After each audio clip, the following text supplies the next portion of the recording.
This is a refractometer. I'm going to show you how to open it. Right now the instrument is off. This up here is the eyepiece, and down here is the part where your sample is going to go. When you approach the refractometer, you need to assess if it's open or closed. Right now this one is closed. We're going to gently rotate down this arm and then open right here. This is the surface on which we're going to place our sample. We want to treat this surface carefully. We don't want to scratch it with our pipette tips or dirty it up or anything. That's going to affect your sample reading. So the next thing we do is we ensure that the surface is clean by visually inspecting it.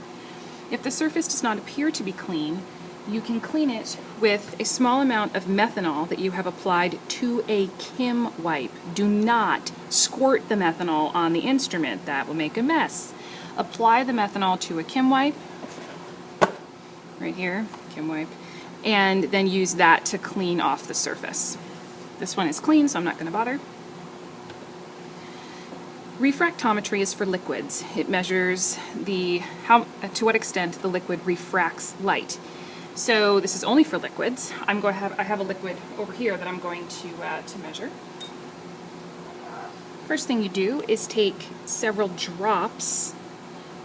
The first thing you do is take several drops of your liquid and place it on the measurement surface. The measurement surface is kind of rectangular, so you place the drops going in a vertical line up the surface. Let me move the camera so you can see. So there's the surface, there's the drops that I've made on the surface. Then, before too much time has passed, you're going to close this part right here. And it kind of has to connect, has to make contact. This should be closed, this should be closed. You'll feel it kind of click. You don't want to waste too much time because the liquid you're measuring could evaporate. Then we're going to take this arm and rotate it back up. At this point we can turn on the light. The light is in the rear of the instrument. Can you see it? Yeah, back here, on a toggle switch. And that's going to turn the light on. You can see the light glowing right now. And now I can look through the eyepiece. First look through the eyepiece. You see this, there's an X right there, and then there's a vertical line. So what we're going to do is rotate the dial on the right-hand side of the instrument until we see a dark field move into view. You may have to rotate the dial up or down, depending on what you're looking at, and you want it so that the field is split, so that the dark half is on the bottom and the light half is on top. Notice that the interface is kind of colored, it's a little bit red, and we have to get rid of that. So I'm going to rotate the second measurement scale ever so slightly to the left or the right to remove the color. Notice that if I keep going, see how it's blue right now? Then if I went the other way, it's red. So I want to rotate it till it is right in the middle and it's totally black. No color. And notice that the interface is exactly at the intersection of the X. Looking through that eyepiece, I want to show you what was happening on the outside of the instrument.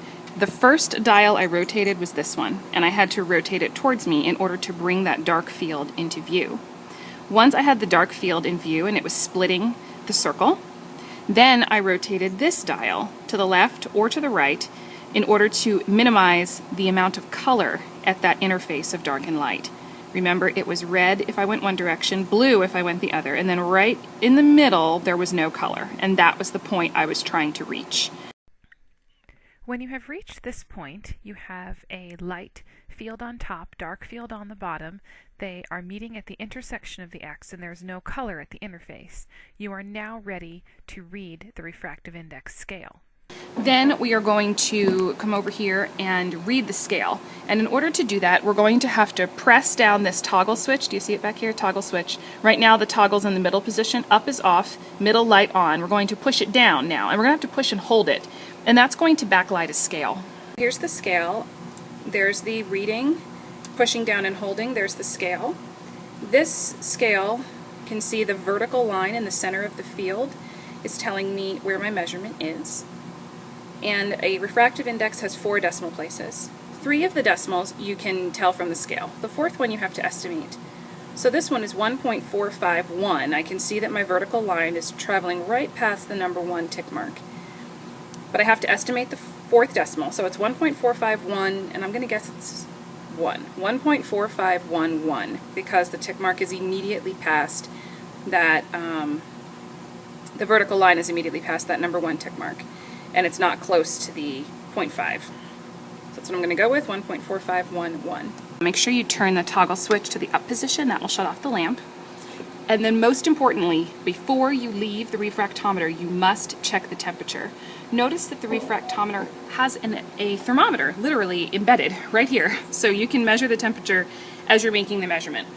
And since refractometry is temperature dependent, you want to make sure you write this down. So in my instance, in my measurement, my temperature was about 24.5 degrees.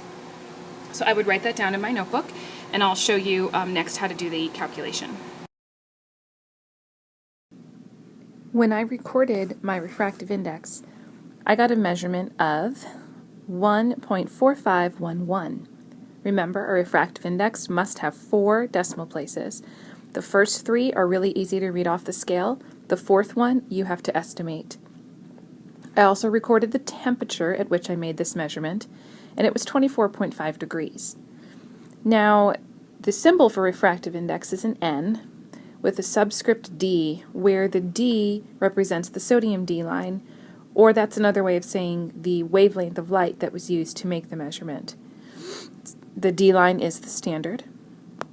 So when I compare this to the literature, refractive indices in the literature are typically reported at a standard temperature of 20 degrees.